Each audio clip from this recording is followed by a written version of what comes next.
Ciao a tutti! Dopo aver visto il tema di Days of Wine and Roses, in questa seconda parte faremo l'analisi armonica di questo standard e vedremo un assolo di due chorus, che tecnicamente, dato che riesco a suonarlo io, è piuttosto facile. Partiamo dall'analisi armonica. Questi che vediamo sono i 7 accordi che si ottengono armonizzando a 4 parti i gradi della scala di Fa maggiore. Ma non tutti gli accordi di Days, Wine and Roses sono quelli della nostra armonizzazione. Infatti, come in tanti altri brani del repertorio jazz, anche in questo caso vengono utilizzati vari accordi chiamati dominanti secondari. Si tratta semplicemente di accordi di settima di dominante costruiti sulla quinta giusta di ogni accordo diatonico. Ricordo che diatonico significa appartenente a una data scala o tonalità. Per precisione va detto che l'accordo di dominante secondario di Fa settima maggiore coincide con quello che possiamo chiamare dominante primario, vale a dire Do settima. Questi dominanti secondari, anche se non appartengono alla tonalità del brano, hanno una stretta relazione con gli accordi diatonici e sono utilizzati tantissimo non solo nel jazz, ma anche in tutti gli altri stili musicali. A questo punto prendiamo in considerazione un altro elemento molto comune nell'armonia, la similitudine di tritono, per la quale ogni accordo di settima di dominante può essere sostituito con un altro a distanza di 3 toni dalla fondamentale del primo. Quelle che vediamo sono le similitudini di tritono degli accordi di dominante secondari e ovviamente anche del dominante primario, il tutto sempre in Fa maggiore. Dopo aver individuato gli accordi diatonici, i dominanti secondari e le relative similitudini di tritono, esaminiamo uno per volta gli accordi di Days of Wine and Roses. Fa settima maggiore è il primo accordo diatonico. Mi bemolle settima è la similitudine di tritono di La settima, che a sua volta è il dominante secondario del Re minore settima. La minore settima è il terzo accordo diatonico. Re settima è il dominante secondario di Sol minore settima, che è il secondo accordo diatonico. Il Si bemolle minore può essere considerato in vari modi. Come interscambio modale, infatti il quarto accordo della scala di Fa minore armonica è appunto il Si bemolle minore, oppure come secondo accordo della scala di La bemolle maggiore, o ancora come secondo accordo della scala di La bemolle minore melodica. Personalmente, per improvvisare su Si bemolle minore e Mi bemolle settima, non uso quasi mai scale, ma mi baso sui rispettivi arpeggi a 4 o 5 note. La minore settima, Re minore settima, Sol minore settima e Do settima sono tutti accordi diatonici. Nella 13ª misura, i due accordi Mi minore settima bemolle quinta e La settima vanno considerati come secondo e quinto grado della scala di Re minore armonica. Quindi abbiamo una brevissima modulazione temporanea alla tonalità relativa minore di Fa, che è Re minore. Il Sol settima è il dominante secondario di Do settima e spesso viene chiamato quinto del quinto.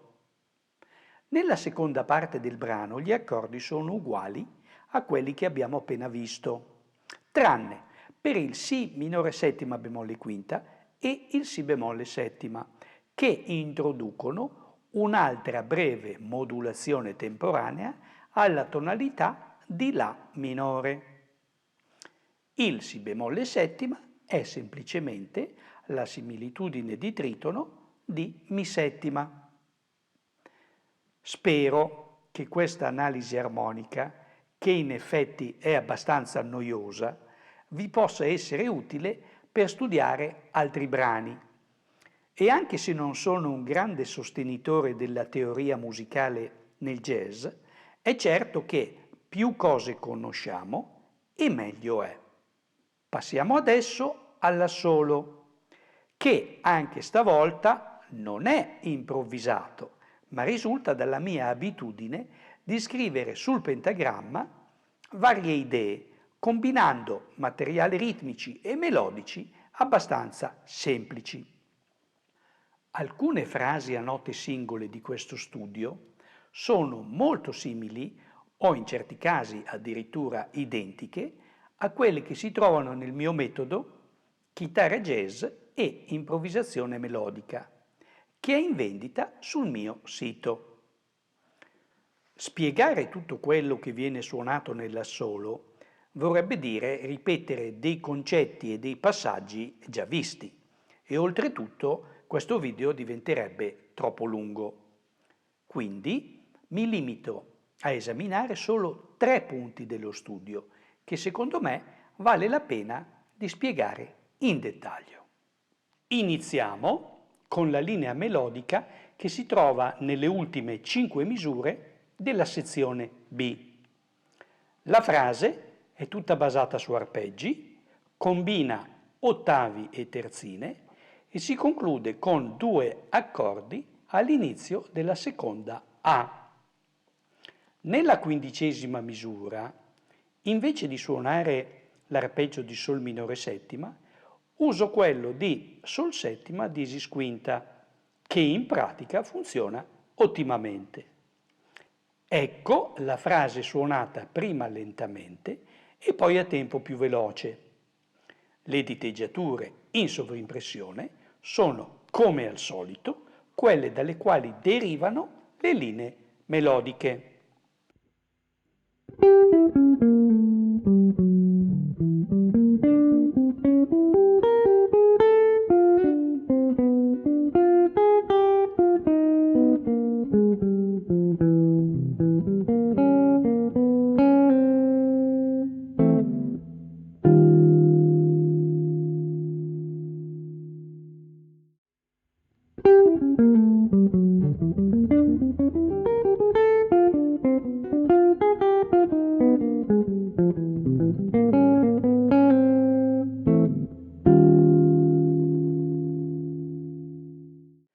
Vediamo adesso le ultime 6 misure della sezione C del primo chorus, suonate prima lentamente e poi a tempo più veloce.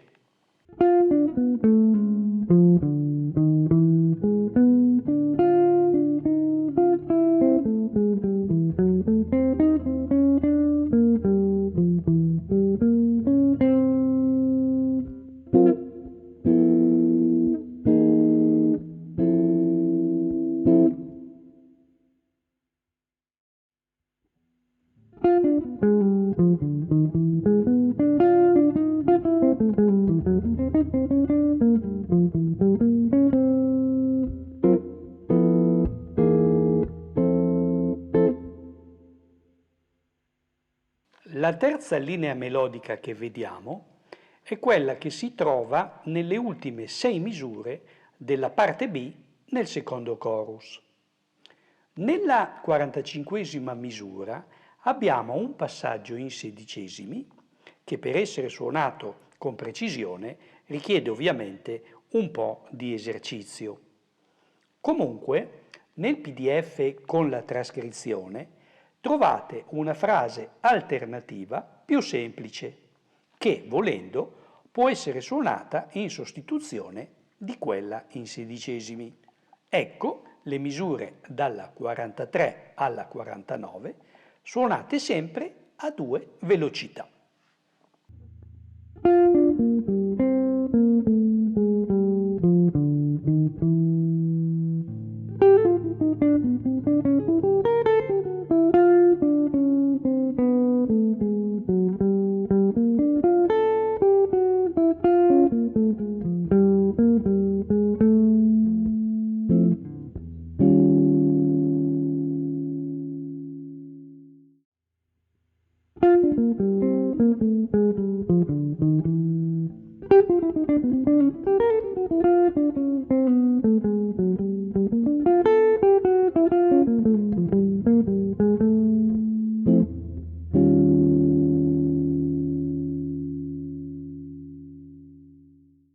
Finalmente vediamo tutto l'assolo suonato a tempo sulla base.